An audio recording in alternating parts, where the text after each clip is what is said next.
I always just try to think of initiation, because I think the team who has the easier way to initiate fights usually wins, and I think that this game that might be Fnatic. Now, what about scalability at all? When I look at this lineup on paper, I don't see a lot of potency in the later game. It feels like it would weigh heavily on the shoulders of the Riki, I suppose. Is that a concern at all, and does it make Fnatic have to work against the clock, or am I thinking too much about all that? I think scalability only really matters when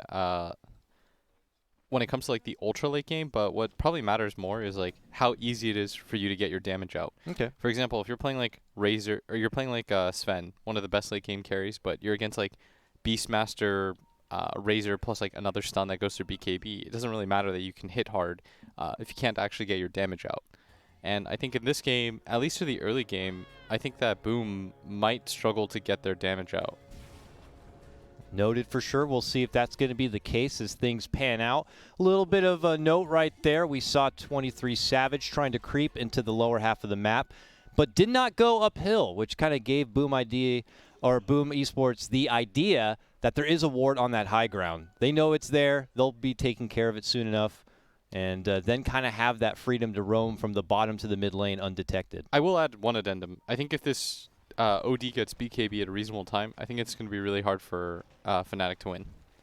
Absolutely. I mean, Brian was mentioning all of the potential troubles that OD could have in this game, just trying to execute all his own damage, whether it be the fissures and the stickies and the, whatever else it may be. He'll certainly have a hard time being optimized. Bottom lane is really where we're going to see a lot of the flirting, I would guess. 23 Savage, the young stunner. What are your impressions about this kid? He's like the new young starlet for the team. He's got his own stream. He's got the edgy name.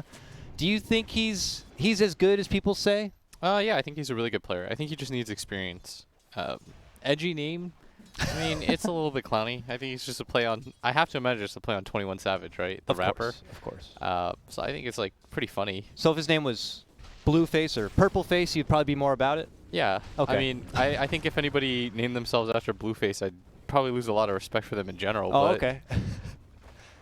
Is there a name that would win your respect immediately upon reading? For me, it was Kyoto. What is it? Kyoto. Oh my gosh! Now I'm butchering it from South America. Oh, Kotaro Hayama. Kotaro Hayama. I read that name and my inner anime got real excited. I see. What about for you? Any name? What names do I really like? I like the people that played for like Magneto Gaming. What was it called? Heck yeah. Gosh. Immortal Magneto Gaming, and then they're whoever played on that team automatically is like top tier for me. That's in terms of like org names. I think that might be the best one. Absolutely. Immortal Magneto. Because that's an Gaming. official name. It's not like High Council of Wizards and Priests, which is made up by the players. Somebody thought like this would be a good idea for a name, and the one true Magneto, an immortal Magneto at that. But 23 Savage is gonna just get clicked on right now. But I think laning phase should go really well for Fnatic, and they kind of have to like leverage their lead pretty quickly. Ooh, heavy damage on the FBZ, and it's enough to get it done. Ice, ice, ice on that off lane. Dazzle hits it home with that poison touch. 2 points in it now. And, the Dazzle has shifted quite a bit from his olden days of being that profile prolific 5, and now he's got this new core business about him, and so far working out pretty well in the off lane. Yeah, there's something I want to point out about Fnatic as a team, by the way. And they're pretty unique in this regard. And I'd consider them like a top 8 team. And they're really unique in the top 8 for the fact that their offlaner rarely plays like the initiator or anything like that. Like Ice Ice Ice, he plays these like Necrophoses and these Dazzles and these Pangos. And they just kind of let him chill. They want him to be a really strong core. Like they play really independently of each other. I'd say like their 3 cores play the most independently of each other out of all the top tier teams. Like for example, you see on OG, you'll see like back then Anna and Thompson used to just like 2-man run around, fight, then Seb enters. But there's nothing really like that for Fnatic. Like they're very content to just chill, farm, everybody gets something. Like nobody has to panic or anything like that. So the way to abuse them is to be able to 5-man and meet them really quickly and get good initiations off, like fast damage. But I don't know if Boom ID has that. If you allow them to set up, get a good laning phase, I feel like this team is so dangerous. Yeah, I see what you mean. And it seems like also to play to that, Fnatic will put themselves into a lineup that will always be ready to engage early. So if their opponents, like you said, want to try to 5-man and meet Fnatic earlier, Fnatic will have a lineup that can match them at that point and at least put up a fight. I wonder, though, for Ice, and I certainly agree with you, he is that type of offlaner. Can that go against him if the meta doesn't see fit to it? You know what I mean? Whereas in other metas, maybe your players like Seb and Universe, let's say, like those big playmakers, those jump-in initiators. And when those kind of heroes really stride in the meta, you know, can Ice still hang? I think so. He can play those tides and those kind of heroes. But, you know, can he play it on the level of some of those other players? Yeah, I mean, that's always, for me anyways, that's always been one of his weaknesses is he's an excellent player, don't get me wrong, but this guy does like to play independently. It's almost like they divide the map into like 3 sections. Whenever you have a team with Ice, it just, every offlaner has like a bit of a unique style. When he gets to play like these Timbers and stuff like that, that's when he's really good. When you force him to play like these Underlords and stuff like that, you're not really seeing him shine. He is like a playmaker star, and inevitably that does mean like he's going to have his own flaws too. But in this meta, I think right now he's very good. But he is going to get soloed here, potentially. Yeah, action on both sides as they make their push for Ice. It's also 23 Savage in the bottom lane, who could meet his own demise too. Jabs, though, getting in the mix and is able to create the space. It's only going to cost Fnatic 1 casualty across the board, but we are even now 1-1. And this is part of the reason why I think Fnatic, like their 3-core style works, is because they have somebody like DJ, who just roams and makes everyone's lane okay. But they are a team that relies on having a good laning phase. Absolutely. And so far, not the best laning phase to begin with. Yeah, Boom is meeting them along the way. They're not making any lane easy. I mean, we see bottom, 23 Savage is getting approached. In top lane, for the first time, it looks like Fnatic are able to really go on the offensive. It's back again onto FBZ. He just drops down the arena, knows that it's going to be trouble for him, tries to make the most out of it, but ultimately, it's the same story. This is the one lane that Fnatic have been able to really capitalize and punish. We'll check out mid lane, though. Moon is certainly doing what you would expect with a Batrider OD matchup. He's 37 and 14 to the OD's 23-7. Yeah, this is just a hard matchup for OD. Not the best turn rate. Like, you want to get in the lane to be able to harass out and farm. And he's got to be careful at all times because if he misuses his Astral, he could just die. Yeah, but he hasn't died yet. And many pro players I've noticed will say, like, that's fine. Like, that's expected. So this is almost a win. It's like, oh, okay. Really only becomes a loss if he actually gets killed and approached and in a lot of trouble. But if he's surviving, if he's hanging, if he's doing as it's expected, uh-oh. See, as I say that, though, he does get hog-tied up and dragged on back. A fissure will separate him from his friends, and he will go down. Lich, as a witness, he has to go too. He saw the whole thing transpire, and we can't let him go to trial. So let's see if we can get a hold of him. He's got 3 sticky stacks. He's trying his best to get into the witness protection program, but he is gone and out. 4-1. Fnatic just unload on this mid lane. And this is going to be the lane that they need to go really well. Like you said, Batrider... this is kind of expected, but you do want to get kills. Absolutely. At the end of the day. You do want to get kills, and picking up those is going to be quite nice for him. I'd imagine that he starts making his rotations up towards top, if I had to guess where he goes next. And that's exactly where he's headed. Because trouble's already afoot here. Another fissure dropped the block out. Hyde caught on one end. FBC says, I'll defend my man. Drops the arena and takes the fight to DJ. He's taken out. Now, they chase on for FPZ, looking to get revenge for their friend. Poison touch, heals. Ice turns and walks away. He knows the job's done. Moon's there to clean it up and get that Batrider that much closer to maybe picking up that first big-ticket item. And it looks like the Boots of Travel is going to be that item. Yeah, still an effective item on Batrider just because he benefits from the move speed. All these heroes that like benefited from the move speed, they don't really care too much about the Boots of Travel change. What I'd like to see from Fnatic next is as soon as you take this top tower, I think 23 Savage actually rotates towards top. But I think you want to take the tower first, otherwise Ice doesn't really have a game quite yet. So I'd like them to take this tower, and they're going to dive under for this too, and FBC's coming in. Yep. Oh, catches. This is pretty nice. I think Rubik is 100% dead. It's just burning away. He can't do anything about it. And the rest of Fnatic just pull back. But you're certainly right. They have their full focus, it looks like, on this top lane. They're not leaving until they get that tower. Yeah, so I think they grab the tower. If anything, 23 Savage coming like right now wouldn't be the worst thing in the world either. Yeah. I think if he makes the rotation down, Ice goes down towards bottom, then the Batrider can also just stay up here too and protect him by cutting waves. But 23 Savage needs a lane to farm too. Yeah, and they would end up possibly leaving the Faceless Void to do that lane all himself. But as I say that, he's already actually in the action, in the thick of it. 23 Savage will still hang on the south lane and just take the farm there. But Faceless Void will get his hands dirty, and it will allow Boom Esports to get a little bit of advantage at the top, and they hold the tower for now. I think that was kind of a weird rotation from the Void, because I don't know if he wants to necessarily be up top anymore. And I think that's why 23 Savage feels fine staying bottom, just because the Void made the first move down. Yeah. But the focus now should be towards the mid tower for Fnatic, and the focus for Boom ID. When you lose that safe lane tower first, Dakota, it automatically means you have to play in like defensive mode, which means going for like smoke ganks and stuff not really going to work too well. Like if anything, you just send all your supports near that mid area. Lots of action potentially breaking out here as it's close to that 10-minute mark, and outposts are for the taking here. Lasso pullback, and the Faceless Void is forced to chrono defensively to make it out. In the meantime, it's Mikoto getting the takedown of 23 Savage down below. Yeah, and that's exactly why I wanted to see 23 Savage head towards top. There's nothing for him in this area.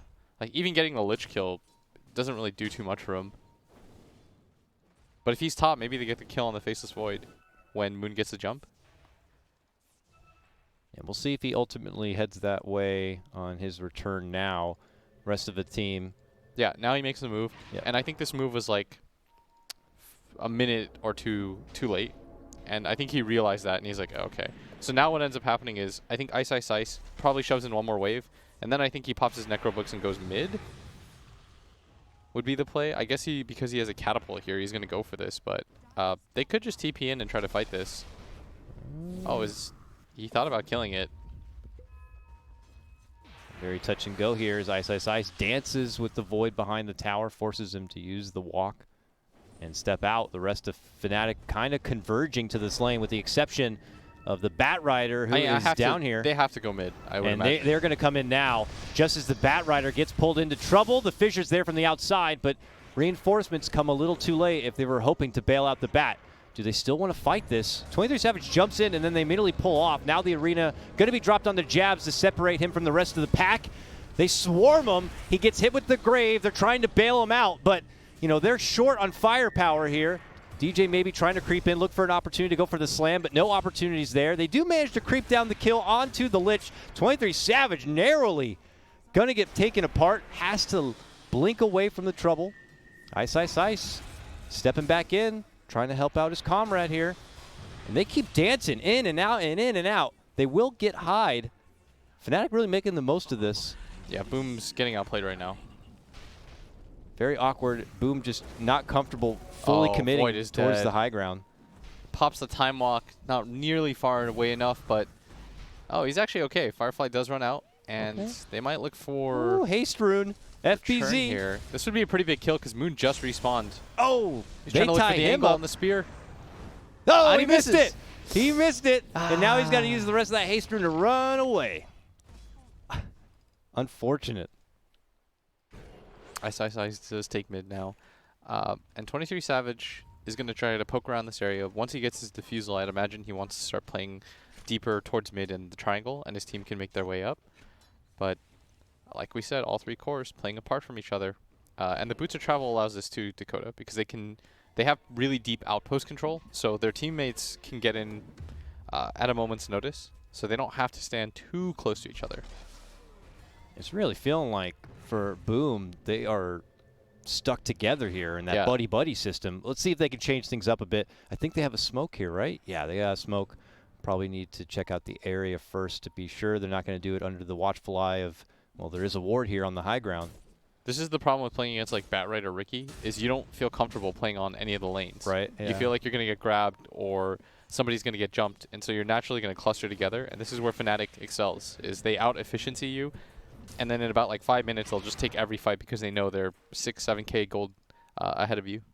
That's a fantastic point. I mean, you look at Fnatic's lineup, and it just reeks like paranoia for Boom Esports. Not really knowing where the jump can come from, if there's a Invis hero stalking you out.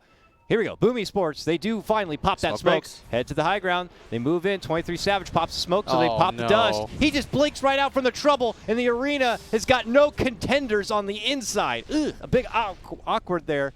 Boom will pull off, but that opportunity is now gone. That was really nice positioning by 23 Savage. He waits in the tree line. He knows that something is coming. Like, Boom's making no plays on the map, and they realize, oh, we're getting really far ahead. They have all of the jungle to play with.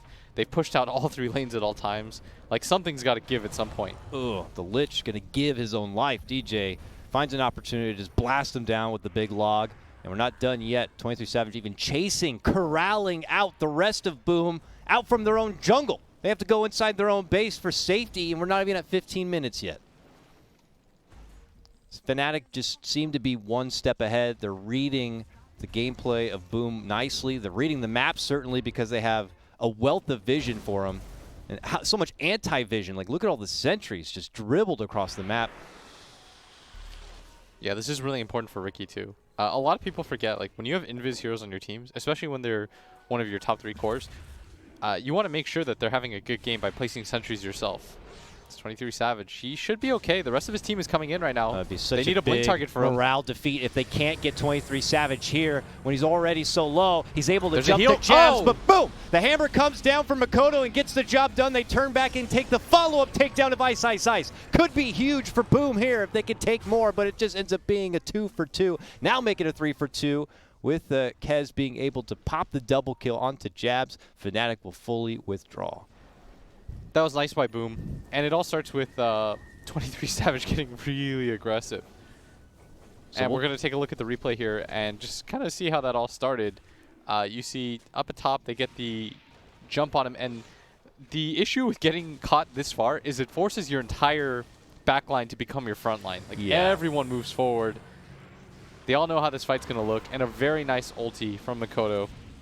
A classic case of the flashy point guard trying to dribble the ball between his legs a bit. It bounces off his kneecap, and the whole team is diving for the ball, trying to figure out what the hell's happening.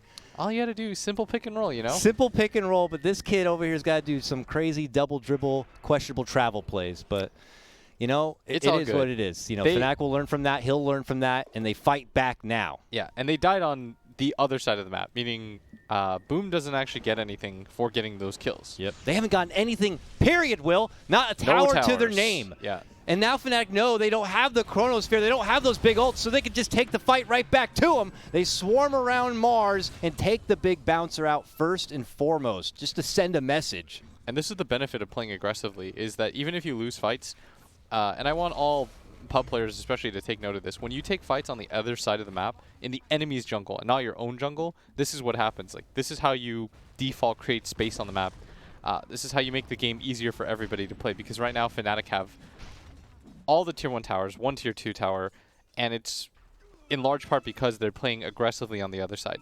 That death for me by 23 Savage, like, it sucks, but it doesn't actually change anything. No. You're not grabbing a tower out of it. The gold lead doesn't really swing down in any way. Like, I think they were up like 7, now they're up 6.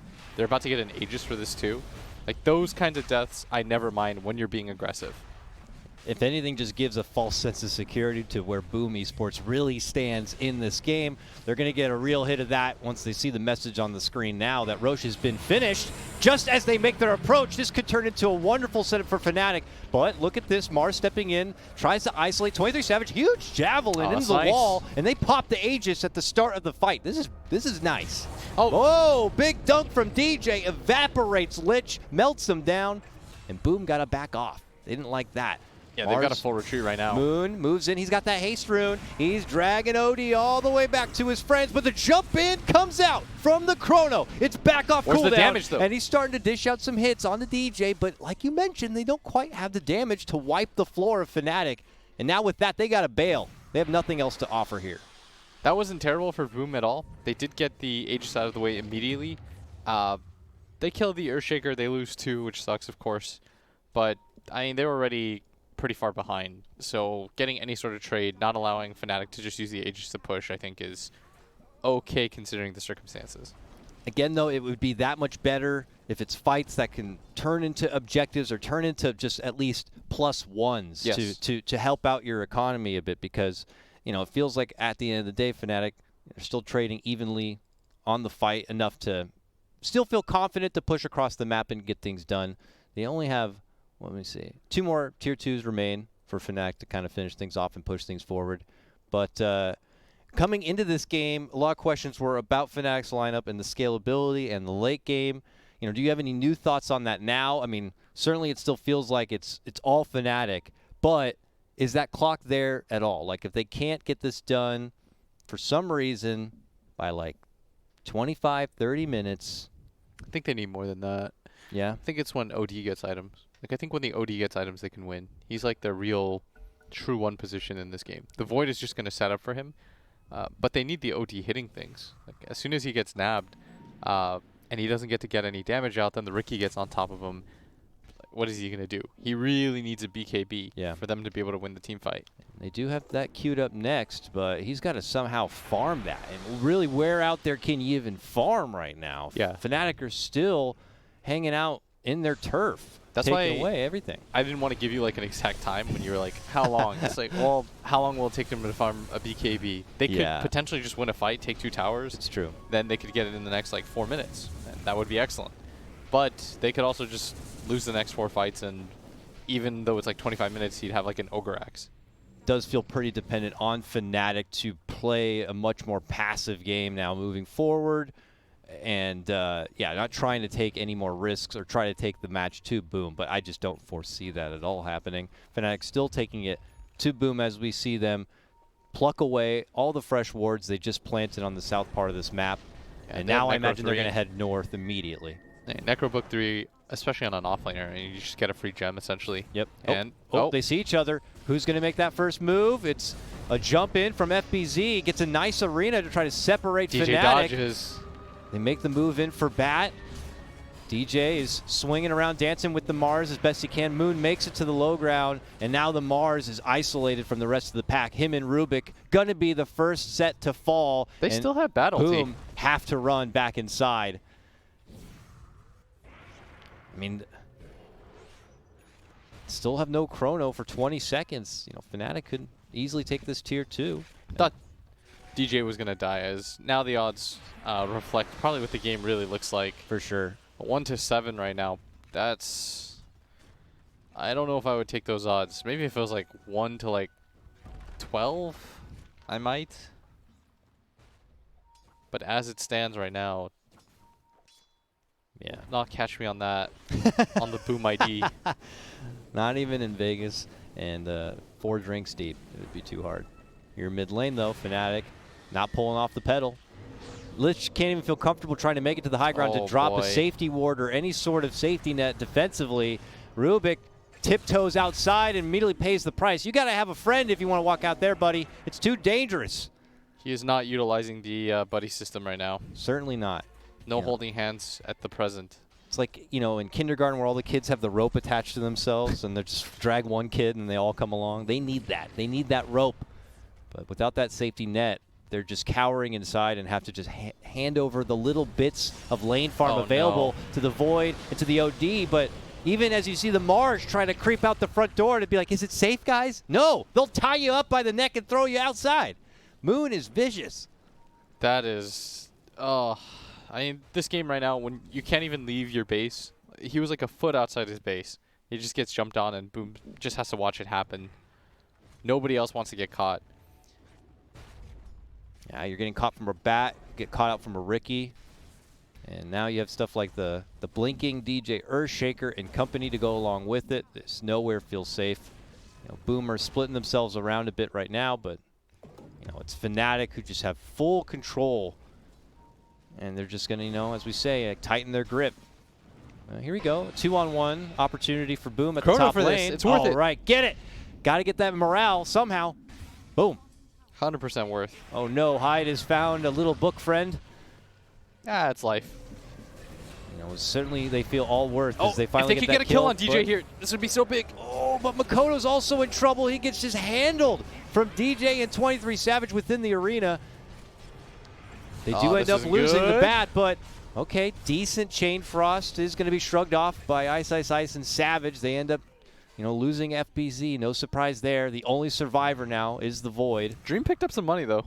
He did, but he could lose it if they want to jump for it. Oh, no way. He's actually going to go for this. Yeah, you're going to use a chrono on my boy, huh? Well, I'll use my Echo for you. And that's going to be an ultra kill for 23 Savage. And the tip. I like that. Blind blink and jump just commits the Echo for it. They want to kill all 5 heroes. The upside, I guess, for Boom Esports is they're so low level that everyone's respawning. That's true. They're already back They're already into alive. the fight if they want to take it. They just to got the high ground. But they don't really have any ults. They have nothing. They have Rubik, whatever he can steal. I think he got Blink Strike. Go, Rubik. Jump in there and show them. He did need a blink. He did need a blink.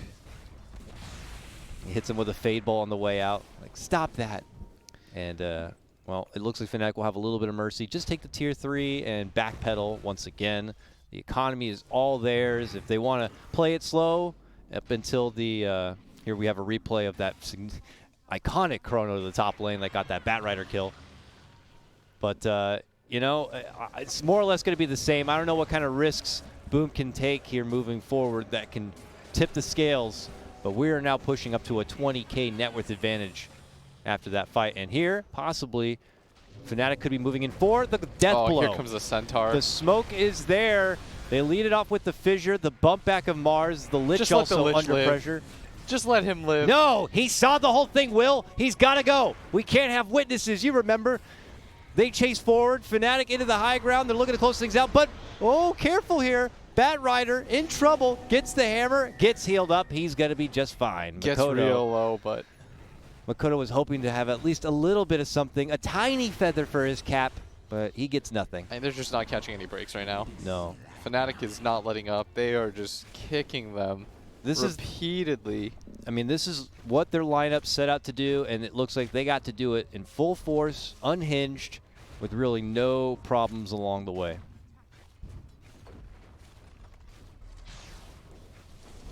Void does have the ulti, and he may not get to use it here. His faceless head gets wrapped up, pulled back, he's so deep in it. He is gone. Minute, no buyback. This is probably the final hurrah here. Make the most of it for what you will. DJ drops it down, catches the both of them, and Boom are scrabbling back to the base. FPZ though. This is actually not that bad for Boom. You know, they're forcing him to stay back. They're shoving him inside. You want to fight in our house? You got to take us all out. They're actually going to pick up some kills for this. This could be something. I don't know what, but what does it? What does certainly it a give? thing. A gem, you know, for Lich now means that they can move outside the front door. They need vision so bad, and they have no idea where any of the vision is. This is the downside of being crowded so hard in your base. Everyone always talks about like, oh well, you know, if you have the better late game, hold high ground, but even if you get kills, you can't really go anywhere because you're not really sure where you're being seen.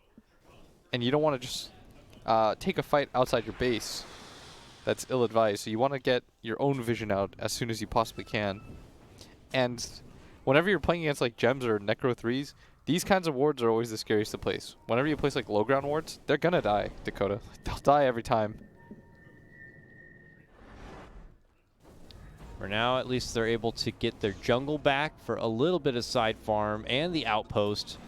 Fnatic still recouping from their diving in the bottom lane. 23 Savage now back into action. They will probably come together again as a team and who knows, maybe have another smoke push. Oh, Greaves, a nice pickup for Fnatic. Could help in case they get a little overzealous at times. Ice can be the paramedic. But, you know, whenever Fnatic come together as 5 and try to take it to Boom, it seems like it is going to be Fnatic's fight 9 out of 10 times. Or is that even being too nice? Is it more 10 out of 10 if they take 5-on-5s? I like that. You need just a hell of a chrono setup. Your OD needs to really just go. He needs to hit like finally 10 got his times in a BKB. fight. Yeah. He's got his BKB. This is coming it. soon. This is the final hurrah. There's no point in saving for buyback. What is that going to do for you? No, You'll die twice. Yeah. So you might as well just buy your BKB, see what one ideal fight looks like. Give it to me. Give me the double BKB cores. This is what they needed. The only thing that goes through BKB, damage-wise, is the they have some right clicks like the Ricky. But aside from that, like a lot of their damage is magic. And they have a central point now to fight around. Oh. It could be for the Roche. Ooh, they spot Savage. Did you see that? They shove him away. It like leapt him above. Shoved him right over the cliff wall and into Roche pit. I think that might have been like their opportunity, and instead they get ice frogged, and he's inside the Roche pit. They'll make the most. The fight continues on. They get the lasso pull back onto the void. He tries to pop in the BKB and survive. You have to fight at this point. He does live. Turn. Now, can he make the most of it? He still holds the chrono if necessary here. They can't even finish off jabs. They lose his own life. Makoto to fall. It was all for naught. 2 buybacks, but unfortunately the rest have nothing else. Surely they're going to call at this point now. Never say die. We won't go down until... Okay, we're done. Lich knows that he has no chance here. And it still ends up going to Fnatic. Pretty much very convincing game number 1. You know, you look at the drafts